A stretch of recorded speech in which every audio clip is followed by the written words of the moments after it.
আসসালামু আলাইকুম। হ্যালো বন্ধুরা, তোমরা কেমন আছো? আশা করি তোমরা ভালো আছো। আমি আলহামদুলিল্লাহ ভালো আছি। আমার শখের কিচেনে তোমাদের সবাইকে স্বাগতম। প্রতিদিনের মতো আবারও একটি রেসিপি নিয়ে এসেছি। আলুর ডোনাট রেসিপি, একদম ক্রিস্পি পটেটো ডোনাটস তৈরি করে দেখাবো।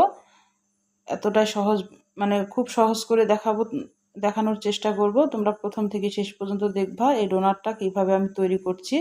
আর একদম ক্রিস্পি পটেটো ডোনাটস সস দিয়ে কিন্তু এটা অসম্ভব মজা লাগে খেতে। চলো শুরু করি। আমি এখানে আলু সিদ্ধ করে নিয়েছি।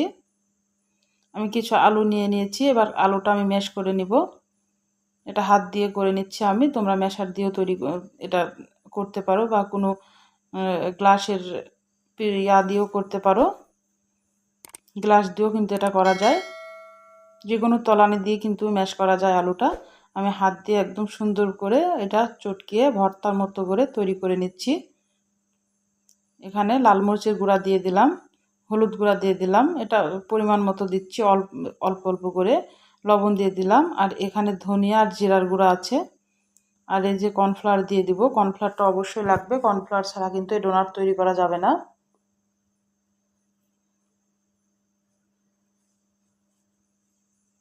এটা কিন্তু বিকেলের নাস্তাতে কিন্তু ঝটপট, এটা চায়ের সঙ্গে কিন্তু এই ডোনাটটা তৈরি করে খাওয়া যায়।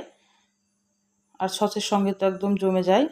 আর এটা বাচ্চারা বেশি পছন্দ করে। বাচ্চাদেরকে তৈরি করে দিলে কিন্তু বাচ্চারা একদম খুশি হয়ে খেয়ে নেবে। এবার ভালোভাবে, যেভাবে রুটি মাখা যায় সেভাবে রুটির ডোয়ের মতো করে তৈরি করে নিলাম। হাত দিয়ে সুন্দর করে মেখে নিলাম। একটু উপর থেকে আমি তেল লাগিয়ে দিচ্ছি আর হাতে তেলটা মেখে নিচ্ছি। ওই তেলটাই আমি হাতে মেখে নিচ্ছি। এবার আমি ডোনাট আকারে তৈরি করে নিব। প্রথমে আগে গোল করে নিব। খুবই সহজ এই রেসিপিটা তৈরি করা। ঘরে শুধু আলু থাকলেই কিন্তু এই রেসিপিটা তৈরি করে খাওয়া যায়, তেমন কিছুই লাগে না। এবার হাত দিয়ে একটু চেপে মাঝখানে একটু গর্ত করে দিব, দুই পারেই ফুটো করে দিব। আঙ্গুল দিয়ে এটা দুই পারেই কিন্তু ফুটো করে দিব, বা তোমরা কোনো কিছু একটা কাঠি দিয়েও এটা করতে পারো। আমি আঙ্গুল দিয়েই করছি। দিয়ে ডোনাটের আকারে এটা তৈরি করে নিলাম। দেখতেও কিন্তু ভালো লাগে, খেতেও কিন্তু খুবই মজা লাগে। একদম ক্রিস্পি, একদম মচমচে কিন্তু হয় এই ডোনাটটা। আমি কিভাবে করছি তোমরা হাতের দিকে লক্ষ্য করলে বুঝতে পারবা। একটু চাপ দিয়ে আমি মাঝখানে গর্তটা একটু এপার ওপার করে একদম মাঝখানে গর্তটা ফাঁকা করে দিচ্ছি।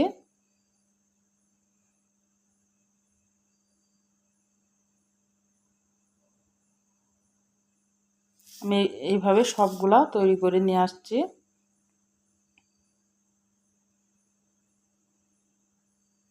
আমার সবগুলা তৈরি করা হয়ে গেছে। এবার আমি তেলে চলে যাব। তেলের তাপটা একদম হালকা গরম থাকতে হবে।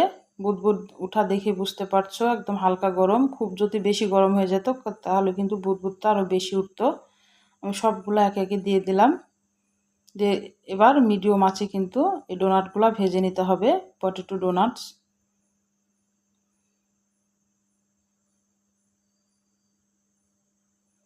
এটা চিপস বলে কিন্তু বাচ্চারা অনায়াসে খেয়ে নেবে। এটা চিপসের মতোই লাগে খেতে।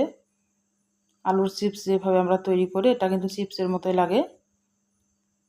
এবার উল্টে পাল্টে কিন্তু এটা লাল করে ভেজে নিব। তাহলে আমার রান্নার যদি কোনো অংশই তোমাদের ভালো লাগে, প্লিজ আমার চ্যানেলটাকে সাবস্ক্রাইব করে দিও, একটা লাইক দিয়ে রান্নাটা দেখা শুরু করো, ছোট্ট একটা কমেন্ট করে জানাই আমার রান্নাগুলো কেমন লাগে। আর পাশে থাকা বেল আইকনটা প্রেস করে দিও। আমি যখন এরকম নতুন নতুন রেসিপি তোমাদের মাঝে হাজির করব, তোমাদের কাছে যেন আগে নোটিফিকেশনটা চলে যায়। তোমাদের একটা লাইক, একটা কমেন্ট আমাকে অনেক উৎসাহ করে। কালারটা দেখে বুঝতে পারছো ডোনাটের কালারটা এত সুন্দর এসেছে, আর খেতেও কিন্তু অসম্ভব মজা হয়েছিল। একটাও কিন্তু ভেঙে যায়নি। একদম আমি লাল করে এটা ভেজে নিলাম। এবার আমি তুলে নিচ্ছি।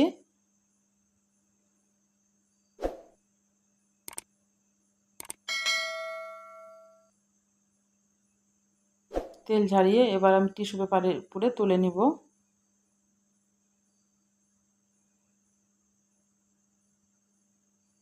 কত সুন্দর হয়েছে ক্রিস্পি পটেটো ডোনাটস।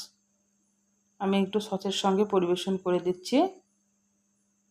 আর মুচমুচে, একদম খাস্তা, একদম মুচমুচে হয়েছে। উপরটা মুচমুচে আর ভিতরটা কিন্তু নরম থাকবে, কারণ আলু আছে। আর উপরটা খুবই মুচমুচে।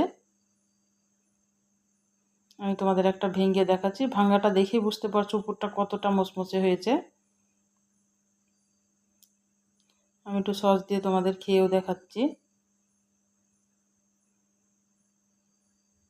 তাহলে আজকের মতো বিদায় নিচ্ছি। তোমরা সুস্থ থাকবে, ভালো থাকবে। আবার কোনো নতুন রেসিপির সাথে হাজির হবো। আল্লাহ হাফেজ।